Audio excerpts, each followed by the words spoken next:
I've been coming here for 20 years. 20 years. So I know exactly how Miami people party. Nothing compared to Toronto, but it's so wild and crazy now compared to what it used to be like 10 years ago. Well, it's crazier now than it was 10 years ago? Absolutely, fucking double the price. Everybody from all over the world is here now, because before it used to be a little Canadian, some Brazilian, some Argentinians, but now it's like everybody. When you cross that border into Miami-Dade, if you don't speak Spanish, you're a bit lost. I'm trying. I've been trying to. I mean, I've been trying to practice to speak Spanish, and nothing helps. Everybody's telling me I gotta get myself a Cuban girl, but then they all tell me, but it's a drama over there. So I'm like, I don't know. I don't think I want to learn French. Spanish. You see, French. I'm mumbling right away. The Canadian in you. Right away. My God, dude! Everybody needs to know. We got Alex Glikman here. He is an influencer, a podcaster, a business owner. There's a lot of other things I can say. And just from us having a brief conversation, we basically grew up in the same neighborhood and know the same people. And we've connected here. While we're in Boca, you're out of Miami. I'm too scared to go into Miami. And it's just amazing the kind of people that are moving down here, the reasons that are moving down here. And I'm not saying you're moved down here, but you're here for a reason and not anywhere else in the world. I'm answering the question. I want you to. Listen, I've been coming here for 20 years. It's a nice getaway. I never thought in my life that I would even consider moving here forever. But with everything that's happening right now in the world, I don't know. A lot of things coming to my mind. So it's hard to say what is the future for me in terms of moving here, but I know a lot of people are moving. I made a whole podcast about how people are leaving Canada. And it's sad because I love Canada. Yeah.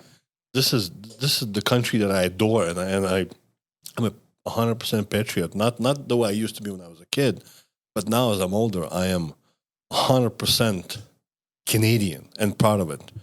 But I'm not proud of recent government. I'm not proud of how the Canadian people feel right now. And I am not happy about hearing people moving.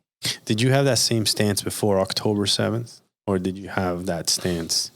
What was that time when, like, your perspective on things and understanding of why people move, when did that kind of happen? Can you pinpoint that? Wow, October 7th is just a little bit icing on the pudding. This is the different topic. I'm sure we'll get into it. But no, I mean, nobody likes our current government. Nobody. I don't think they even like themselves. You know what I'm saying? Yeah. So it's bad. It's bad for the economy. It's bad for the image of the country. It's just bad for everybody. And unfortunately, there are people out there who are voting for them and who still like them. But unless there's going to be a change soon in the Canadian policies and the Canadian government, it's going to go down the drain. Even worse than now. Can you imagine worse than now? I actually have just had this conversation with I won't mention the person, a very influential person in not in the governmental space, but a super bright person. And what he had said to me is this. He said, the Trudeau government called an election in the mid of COVID because, they didn't see that anybody would vote for a governmental change during crisis, and they were dead on. Now, they're a minority government, and they formed a government with the NDP, which is, I hate to say, even worse, I believe, and is the cause of a lot of the things that are happening right now in Canada. But now you have this 2-year period that at any point an election will be called, likely not, but you've got 2 years of the current government right now. And I think and what they said to me is that in these 2 years, you're actually going to see the real damage inflicted, because at this point it's beyond repair. And over the next 2 years, you're going to see the worst policies enacted, and that will be the legacy of the current government. Now, that's pure speculation, but you still have, 8 years of history, and has changed the country's total outlook, identity, economic system, totally in 8 years. The 2 more years that are remaining, they say, will be even worse. And you can see that from the economy. You can see that in real estate. You can see that in the markets. You can see that in people's perception. It's totally changed. Look, I look at it a little bit differently. 2 years is a long time. And I actually think that right now, they're going to do everything that they can possibly do to try to fix things. Because it's the only way. Let's hope. They know that they're not going to get reelected. They know. What did they need to fix? Pretty much everything. Every single day. They need to remove everybody. I don't think anything will help. Every single person that works for the Liberal government needs to be changed to a conservative. So I had Melissa Lanceman on the podcast. Yeah, me too. Right? And I think that, understanding her perspective, it makes common sense. And common sense is not so common in Canada anymore. And you have the wrong people leading perspectives. And it's horrible. I really hope that you're right. I'm not nearly as optimistic as you. They'll have no choice. Unfortunately, the Liberal government has no choice. They know they're not going to win the next election. So right now, everything's possible to fix all the mistakes that they did. They're going to do their best. Trust me, you'll see it. But it's not going to work. Just the whole system behind their views, the liberal views that is the 21st century, are just all fucked up. What are the things that personally to you impact you the most that you notice that you'd like to see a change in? Wow. I mean, the face of Canada is just not there anymore. What does that mean? What it means is that before you used to be able to say, I'm from Canada. Oh, Canada. Now you say Canada. Oh, Canada. That exact reaction you get a lot of, especially in Florida. I go to a restaurant, like, where are you from? Canada. Oh, Trudeau. Yes, that is the answer. That's exactly the line. That's not how we're supposed to be. Yeah. Do you remember that under the Harper government? Do you remember that? Everybody used to praise everybody, Canada, everywhere. I spoke to people in Russia and they would say, oh, you're from Canada. Look, just simple what they did through COVID. Disaster. Just what they did through COVID, and they could have done it completely differently. I mean, this thing would have been handled, let's put it this way, completely differently. But the way they handled it, Jesus Christ, that was an embarrassment in front of the whole world. And solved nothing. It created a much Gave bigger away problem. so much money. But listen, as game players, yeah, I think they outsmarted the Conservative government. I think they outsmarted everybody, including the constituency. Yeah, same thing as in America. They outsmarted everybody. They used every single tactics, especially through COVID. That helped them. Don't forget, they paid their way through. They gave everybody money to vote. That's what they used it for. Right. So I've told the story before. I had a couple of businesses, but one particular, the fitness studio, couldn't get people to come in through the doors, like the staff to come back, because they're getting $2,000 a month not to be home, not to stay home and not to be at work.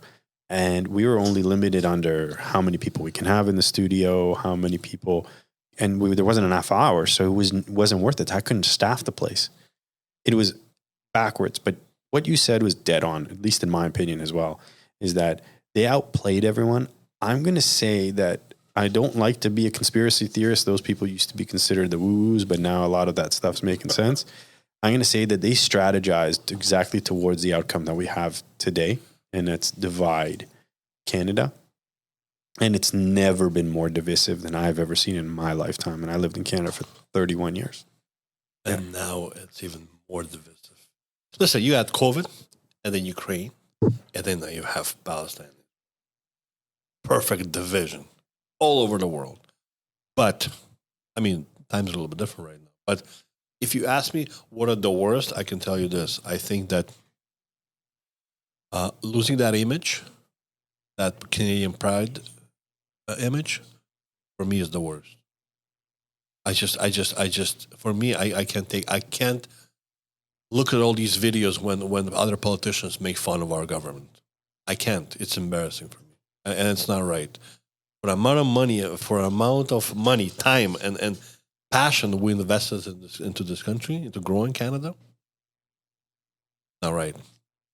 Canada is, and always has been, a melting pot.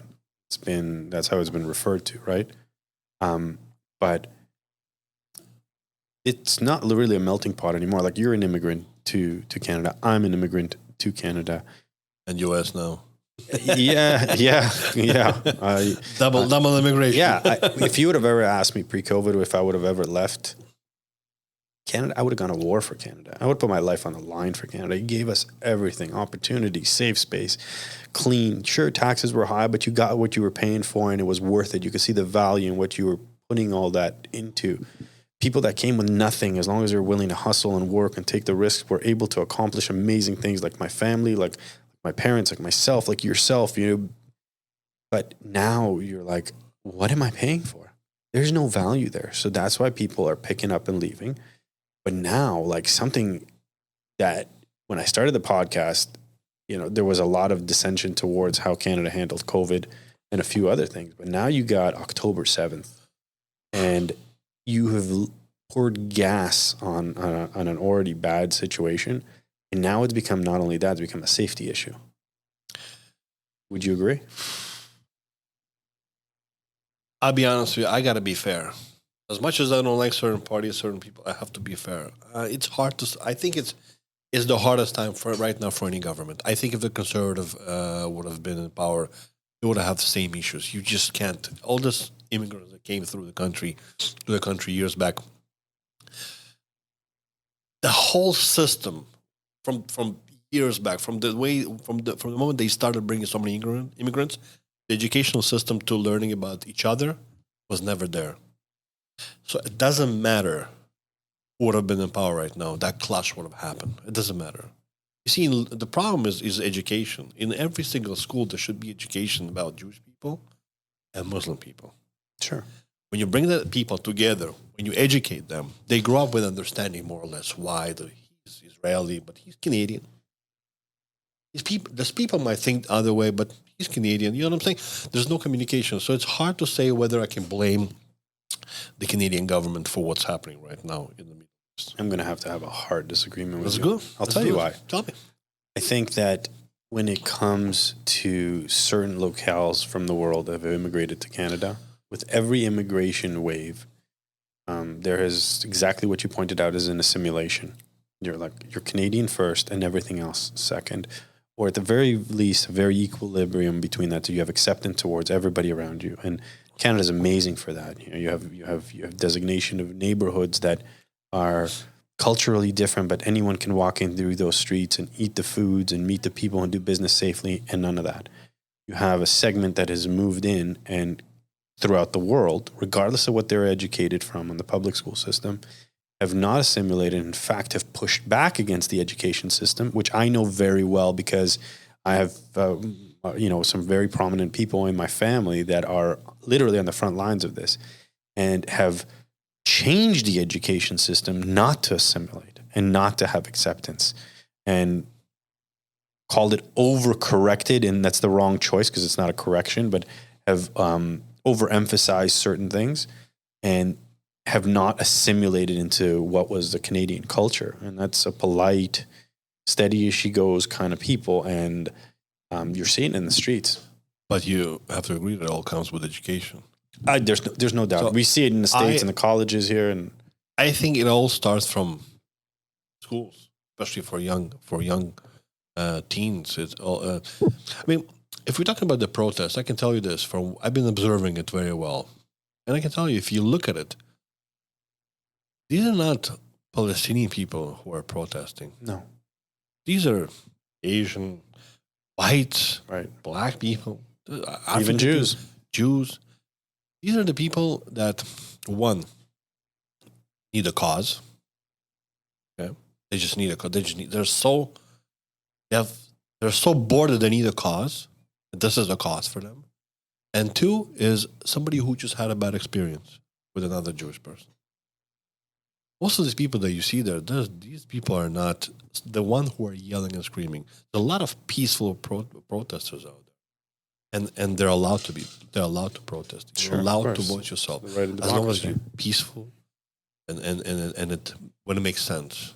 But when you're not even a part of the community and you start raising flags, that raises a flag in my head. Why are you doing this? Do you know anything about the conflict? Do you know anything about these people? You know what I mean? So I believe the problem is education. That's why there's so much problems in universities. Because of this clash. It's because of not bringing enough understanding into the communities. I think there has to be communities who revolve around each other. I think there has to be more community leaders. There has to be a need for the communities to want to reciprocate and talk and deal with one another. Of course, if you follow the money, you can find the source of the problem, and I think a lot of that is slowly starting to be uncovered. Solve a lot of problems, of course, with the money. So if you have so much investment into all these communities, bringing all these communities together, let's say the government, why just not invest into education? Wait, so you're trying to tell me, hypothetically, yes, sir, that if funding now went towards a more rational, democratic, and democracies means different things in Canada. You want to tell me that and I don't know if the right word is radicalized. You think that you would be able to change the minds of the youth vis-a-vis the education system? I can tell you this, and I'll be honest about it. Say it right on the camera. I can fix this problem in 3 years. Okay. In 3 years, you start from the seed. You start from education. You start from schools. What does that look like? Talking to each other. Saying what? Putting each other, kid with a kid right next to it. You put a Muslim kid and a Jewish kid right next to each other. Let them talk. It doesn't matter what they say. They can talk about soccer. They can talk about anything. Let them just speak. And that's how you build that chain. You go to community. The problem is that if you look at the whole conflict, nobody really talked. Everybody just screamed at each other. Nobody tried to understand one another. Nobody even, let's put it this way. I'm going to talk for the Islamic community right now. Nobody in the Islamic community, no imam, no leader came out and said, guys, in Canada, chill. Let's rationalize. Let's talk. At least here in Canada. Once you start talking, once you start communicating, I have a lot of Muslim friends. Throughout this process, I saw a lot of changes, but there's a lot of people who opened up my eyes in terms of like, I did not expect this from them. Good way. And communicating. And because we know one another. It takes one good Muslim person to know for you to think twice before saying something stupid even online. If your best friend or your friend is somebody who is Muslim, that's why you don't see me that's super active. I say how I feel in my own vision. But you're not going to hear me scream or swear at anybody. It's just out of respect because I have friends who are Muslims in my community, who I grew up with. And the same thing on their end. They all, listen, we have something to say, but because we're friends, that's already a big step. It's understanding, it's speaking. What I will say to you on that is that I think the overwhelming majority, and this is what I want to believe, of the Muslim community does not preach hate, that wants to live in peace, that understands that there's two sides that might have opinions, but they don't cross over that line into venom and violence and hate. It is typical of society today where you have minorities that are so loud that we are always catering to those people, not to offend them, not to hurt them. And I think a way to solve this conflict is for those people to rise up and say, this is not representative of Islam. This is not representative of our humanity. But they're not. That's exactly what I said. So as long as people are silent, they are just as complicit. And regardless of whether you say behind closed doors, because we're not talking about monetary policy here. We are talking about the annihilation of a people. We are talking about narratives that have been lost and hijacked. And words do matter a lot. Just, you saw that Kanye post the other day. Like he made a song. He says, I'm an anti-Semite. I just fucked a Jewish girl. You know what I mean? You laugh, right? But that's a man with a huge following. And his normalizing. But that's nonsense. Kanye. So what if it's Kanye? But that's Kanye. Anybody who will take this guy seriously has to be not all there. Yeah, but you're a rational human being. I'm a rational human being, but you should be a rational human being. You're supposed to understand. Listen, Kanye is saying about a lot of things. He's very, very controversial. I like Kanye. And I don't give a damn about I think he's talented, but I don't give a damn what he says about the Jewish people. I mean, I think it's all a show. I think he's great. It's a show? Of course it's a show. Dangerous show. Of course it's a show. See, if it would be vice versa, if it would have been a white guy say something about the black people exactly the same way he said. Yeah. Oh, well, we would have been, if it would be me, I'm probably going to get my ass kicked. Or worse, you know what I mean? But because he knows he can get away with it, and he's very, very smart guy. But we're talking about not him. Celebrities is different. Some of these celebrities should be ashamed of stuff over the stuff that they posted. I think the best thing for celebrities is shut the fuck up.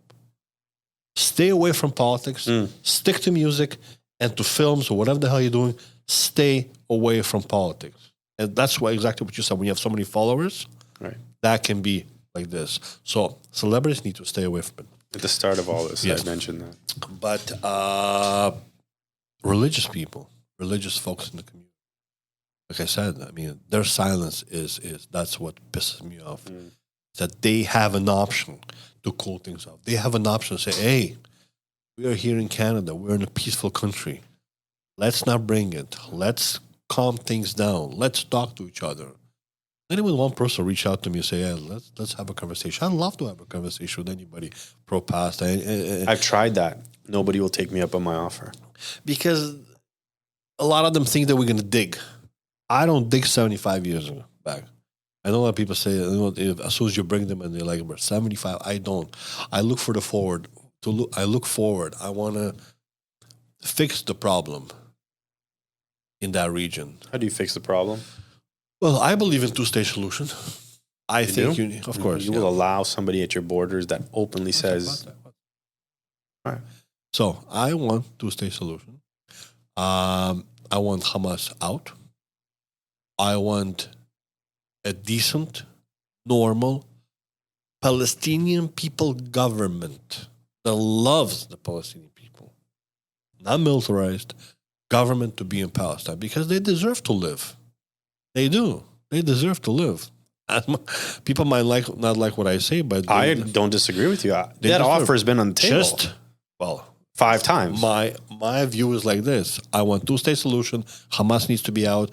Good quality. Fine Islamic government needs to be in those regions, and they can build Dubai out of that region. They can show Israel like this. Yeah, with the kind of money. With the kind of money that they get. They can really prove them like, wow. And that's the only way. But they do deserve, listen, nobody deserves to die. I mean. Nobody. Whenever I hear our people scream, oh, it's good for them. Good.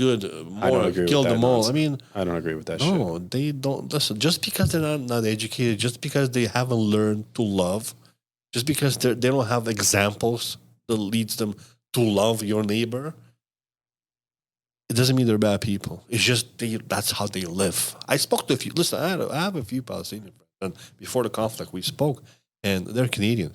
And when they came here, it's completely different than when they told me. They told me on many occasions. It's just the way you're being raised. Sure, of course. And that's how you change it, is re-educate these kids to grow up, to understand right and wrong, what's going to happen if you kill yourself or kill somebody. The consequence of go to jail. You built a system around, not just let them go like this. I mean, I hate seeing what's happening there. Don't get me wrong. I mean, I love my people, right? But I love my Canadians. You talk about education and there's no dispute there. But the education also comes from the home. And now you've got generations of people that have been indoctrinated and have their own version of history. Those people marching up and down the streets have learned their history from TikTok and Instagram, and God knows what else, Twitter, Hamas, and Hamas. But what you said about education, if I went through that for you, what has happened is the amount of anti-Jew, anti-Israel sentiment is out there. The next version of the atomic bomb is what you see happening right now, and Hamas deals in absolute impunity where they could say anything, they can record what they're doing, and they'll still people say they're either justified, oh no, it didn't happen. People ripping down posters saying this is propaganda. You know what I mean? So when they've shown what the education system is within Gaza specifically, people are like, no, that's not true. That's we don't care about what these people. We need to. But there's such a big majority from UN, UNRWA. You know, you've got all these organizations. You got to build it from the seed, man. It doesn't matter what they say. If these people around the world don't want Palestine to succeed and be educational and of course be they renewed, nothing can be done. Yeah. It's only if they would want it. So these are the problems, right? I mean, those regions are facing. But I do believe if it's very, very easy to fix. Look, Germany killed 6 million Jews. Sure. And how many Jews are living right now in Germany? Did they forgive them? Of course, they probably forgot about it already. The new generation is not going to remember what the Germans did. But what I'm saying is that this can be an example. Of course, there's a lot of pain right now with what's happening. But you have to want to change. Understand, but when you have a government like Hamas, they can't change. Like I said, you need to get rid of them. You need to restructure the government, which is a little bit more positive. Okay. Well, as an example, I mean, and you have on the other side, you have the PLO, you have Fatah. Well, that's what I'm saying. Like the Palestine in general is has to be 180. The whole educational system there has to change. The only way, I mean, you're asking me how to change it. This is how you change it. I mean, we can go back and forth. I don't disagree on that point. I just think it's impossible.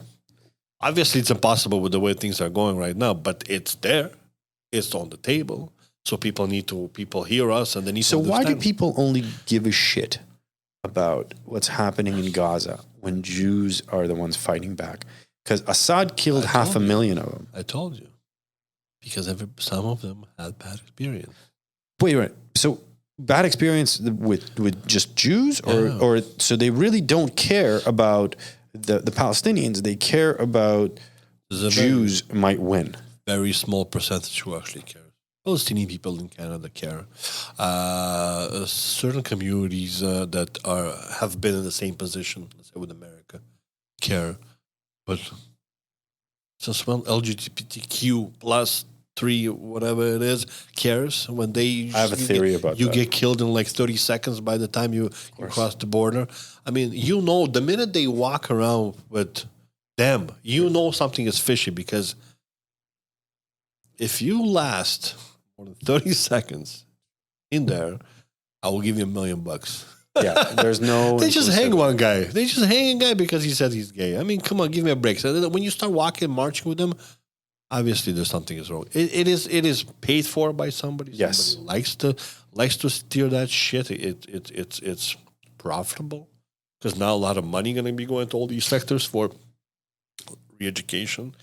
They show that they have power, which is a big eye-opening for the government, but it also shows a lot of stupidity.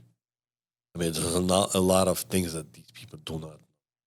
And a lot of people, a friend of mine asked me, do you care about the Palestinian kids and women got killed and getting killed? I'm like, of course I do.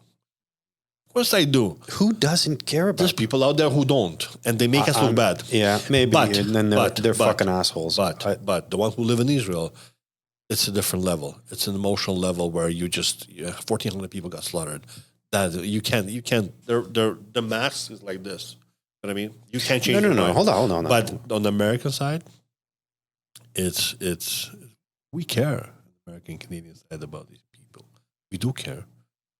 Yeah, but we're not playing by the same rules. And I think I'm stating the obvious to you, but Israel is under a microscope and scrutiny for every move it makes and what it does and how it treats and how it attacks. But the other side does not have to play by those rules when they're sending indiscriminate blind rockets into Israel, when they walk in literally and slaughter people without any distinction of their race, color, sexual orientation, or anything to do with that, their ages, anything. Why? Because Israelis invest into a military, but they forgot to invest into informational wars.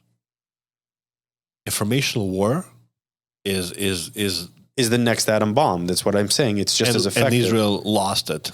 In 48 hours. It is lost. Only now, in the last 4 and 5 days, It's the real Jewish atomic bomb came out. Yeah, and it's very, very slow. I disagree, and that like they can even win it back because today you disagree with them, but you disagree with me. No. So here's what I'm trying to say: the propaganda war has been lost, and the information it's not even close to ever coming. But it was not even a possibility to win it.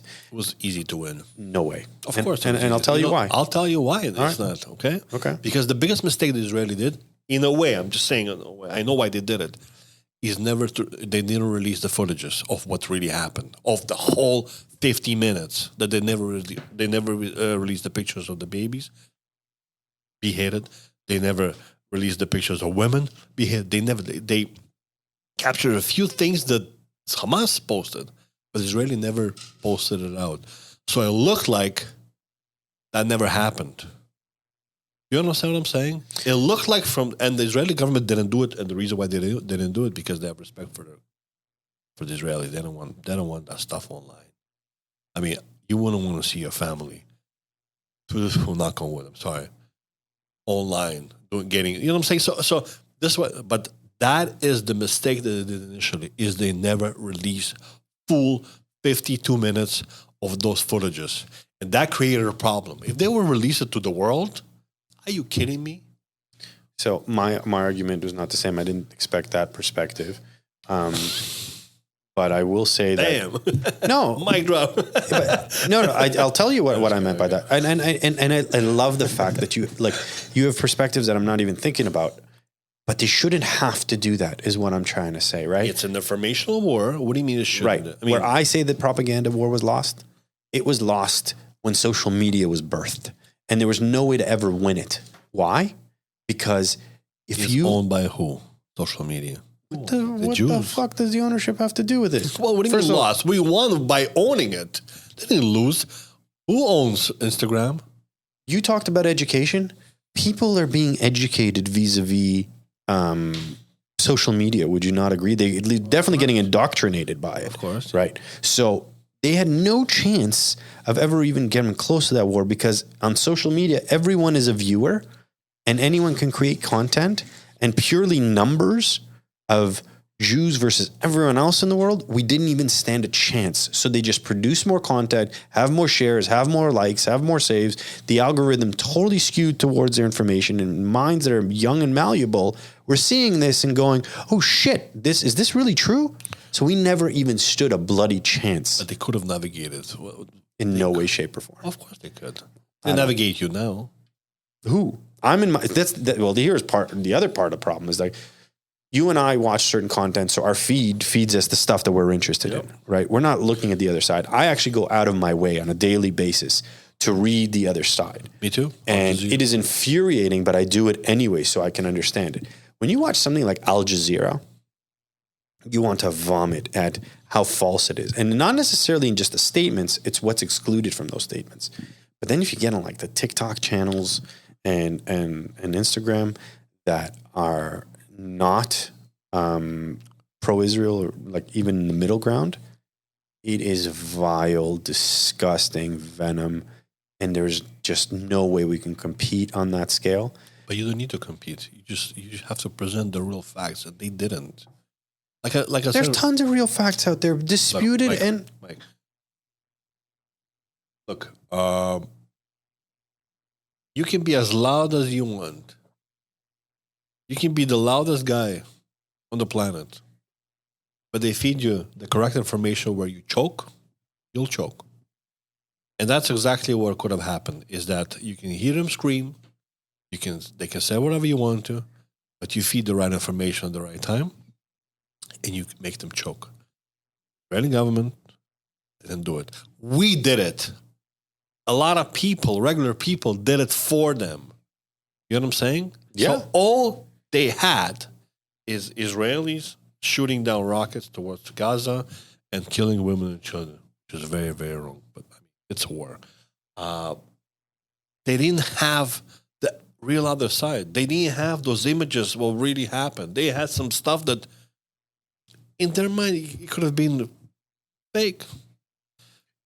So that was the mistake. Do I agree with the Israeli government for not pulling them out? I mean, if I would be a family member, yes, I think it would have been very, very hard. Sure.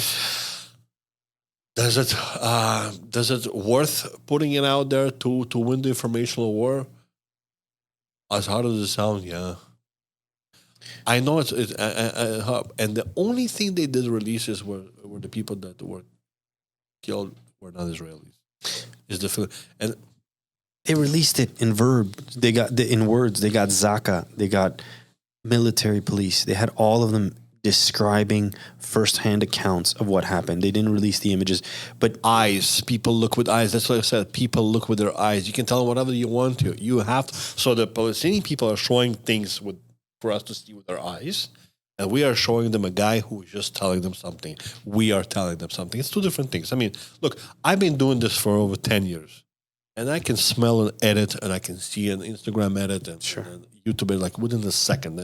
And I can see when somebody leads me towards a certain information. For me, it doesn't take much. But only if you in this industry, you will see that. If not, you will believe anything. I can make a video out of this conversation that you're going to go to jail after. You know what I'm saying? With edits, of course. With edits. It's all manipulation. Of course. That's how it all works. But then you have certain facts that should have been released. And because they didn't release those facts, we got stuck fighting the war, the informational war for them. All they had is one Instagram account, IDF Instagram account. I mean, and you have the prime minister and stuff like that, who is pushing sort of their way of information towards the Israeli people and people in the world. But the problem is that the bots, the robots that are working for Instagram for incredibly insane. Yeah, you see them. It's insane. And I see them like, fucking guys, you invested so much money in the military, but you forgot investing into this? I mean, what they do now, listen, you know what they do now? So you write a comment, and they spam you under that comment. Yeah. So you get tired of fucking answering it, right, and you remove your comment. I mean, a lot of people don't get it, but that's how they fight. It's very tactical online, and you gotta be. We lost that war. You know what I mean? We lost it, and we lost it because I guess I don't know why. I mean, there's a lot of we all know there's a lot of bullshit behind both of these countries. A lot of things that we don't know. You know what I mean? And it's very, very unfortunate. There's a lot of money there. People making a lot of money. Yeah, I don't know how deep that well goes. I don't doubt that you can always follow the money to find out where the issues are. But at the end, there were people's lives at stake at both sides. But when we talk about Palestinian casualties and stuff like that, we have to take the numbers with a grain of salt because it's coming from Hamas, who's a notorious liar and doesn't play by the same rules. We also have Hamas fighters that are not wearing military gear, so you don't know. Also the categories of course, children and women. But when the Allied forces tried to win World War II, nobody asked about the casualties on civilian casualties. They just wanted to see results of the war. And if really Israel was not a moral country and dealt in complete immunity, this war would have been over October 7th or October 8th. Right? I agree, of course. Right? I want to switch gears on something that is on the ground. I'm about to cry over here. No, I didn't mean to depress you. You have a fascinating point of view and an educated perspective, and that's what people want to hear. Even she started crying. Don't cry. Don't cry for me, Argentina. Tell me something. You're not going to make me sing, right? No, please don't. Please tell me if you've seen a change from October 7th specifically, or how has Toronto changed since then? Has it been I'm not on the ground anymore, so has it been this like...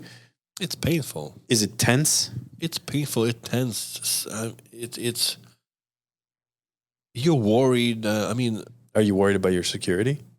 I don't care about I'm not afraid of anything. Nothing can scare me. But in general, it's just hate, the cloud of hate. You can feel it? You can feel it, and people are asking questions that they shouldn't be asking. Kids are asking questions. Is it safe to come to see you? How's your security? And wow. And your mom, my mom would text me, everything's okay, you're okay. You know, and it's just a cloud of hate, and it's very, very unfortunate. It's very hard for me to talk about because I mean I love every single person who lives in Canada, even if they don't love me. It's okay. Eventually they will. But It's an amazing perspective. we're all human. We're allowed to have our visions, our thoughts. But at the end of the day, give me half an hour with that person. I'll bet you we can have a drink and we can find a common ground. You just have to want to do it. But it's just sad because you see where it's going. You see the division, how the future looks. That's the most painful part, and that's need to stop. Now the community leaders need to come together and try with an adoption to this situation. Try. But what do you do with the ones that refuse to? Which are plenty of. Eventually, they'll just melt on their own. I mean, if You have a very optimistic point of view.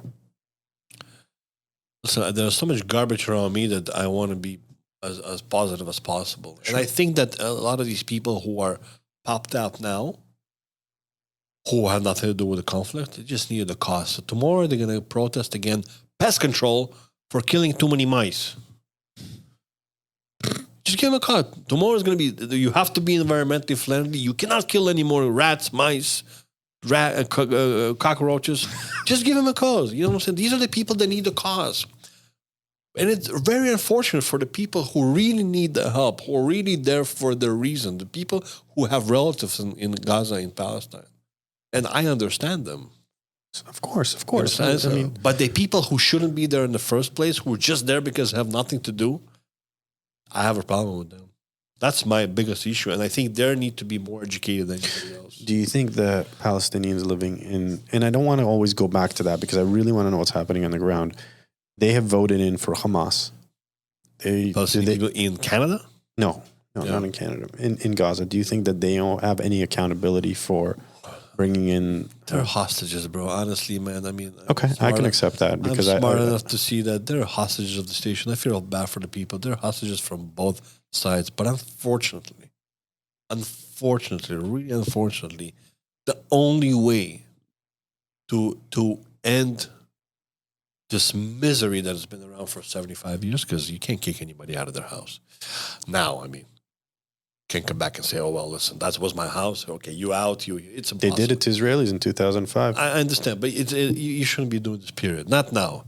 It's going to escalate to more bullshit. We don't need any more escalation. Hamas needs to go. Proper government needs to come in. Proper directed government.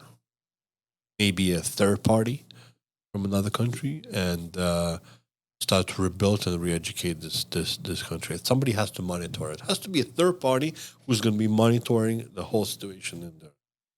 No military, no region. Which third party can you trust? The UN? That's the only available body that is designated to take on the task, and it's obvious that they are complicit. I don't know. We can find somebody. I'm telling you, give me 3 years, I can solve the problem. 3 years. I had a very interesting conversation with a buddy of mine who's an investment banker, and super smart guy.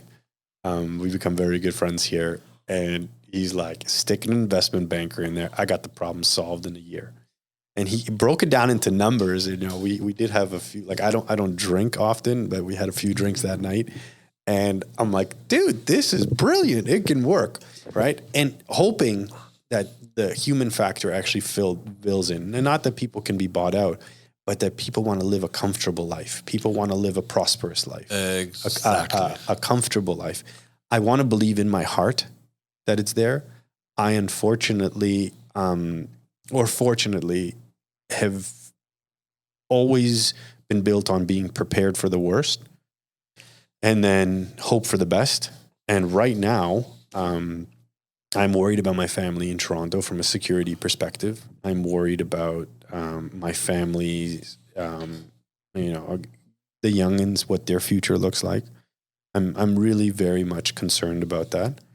And I worry about things that I never worried about, dropping my kids off at school and stuff like that. Like things that have never crossed my mind before are now like a thing. I think that terroristic from a terrorist point of view, if safety wise, I think we're fine. Canada are tough. Their security, it's tough. It would have been happening. Canada's tough on its security. They are, man. Whether you want it or not. Listen. The system works. You are more of an optimist than I thought. Yeah. Well, when was the last time any terrorist attack happened in Canada? That is not a fair measure.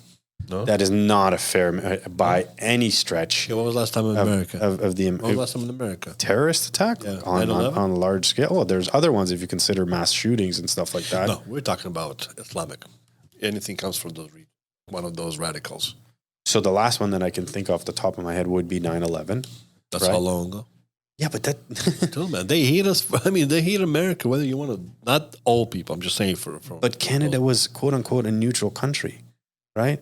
And it was neutral because it had the United States on its border, so it didn't need to really participate. But these people, they don't care what bomb. You're not going to cut it. You're probably going to cut the word bomb. We have to beep it because you will have a problem with YouTube. But they never cared. Make sure to manage just that. Bleep out the word bomb. Yeah, I don't. When I said it as well, because I don't want it to. I don't need anything like tracking me and stuff like that. But I think we're safe, more or less, in America for sure.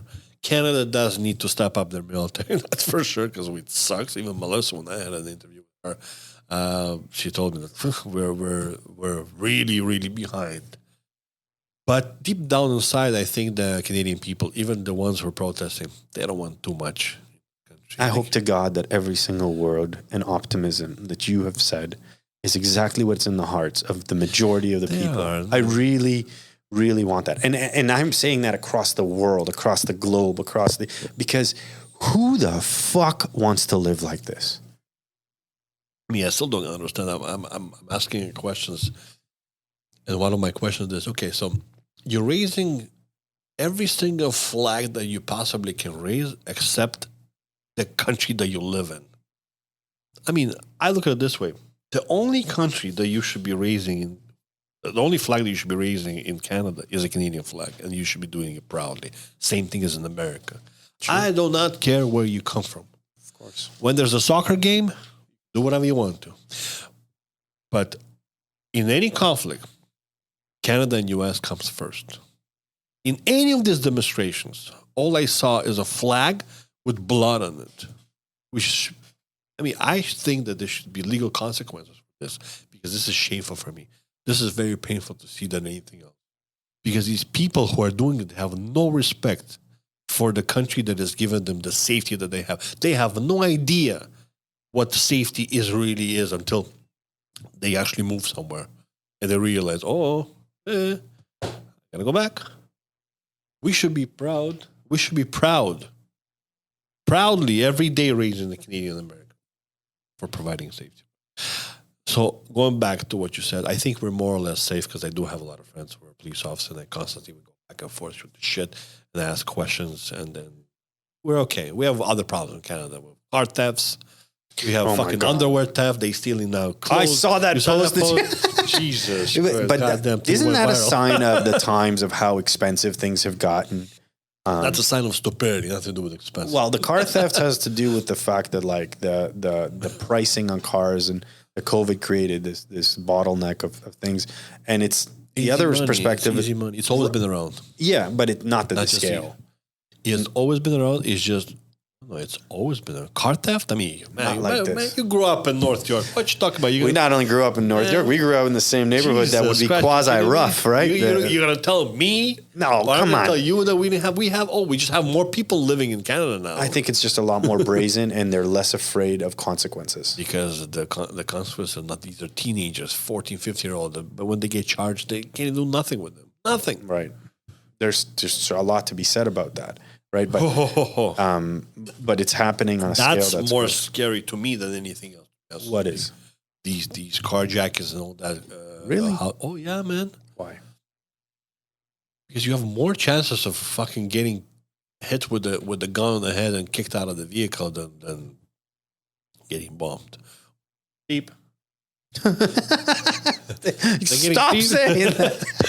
Manager goes. Okay, I'll do it. It's because it happens every 14 minutes, I think they said today. Every 14 minutes, there's a carjacking.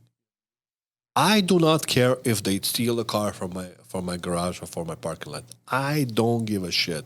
I never care about these things. As long as I'm healthy, as long as nothing happened to me and to my family, I don't care this about. I don't know what people jumping and just crying. Oh, you have insurance. I pay insurance. So let them cry for it. Why am I going to cry for it? I'm going to get myself a new car. What I care about is people getting hurt.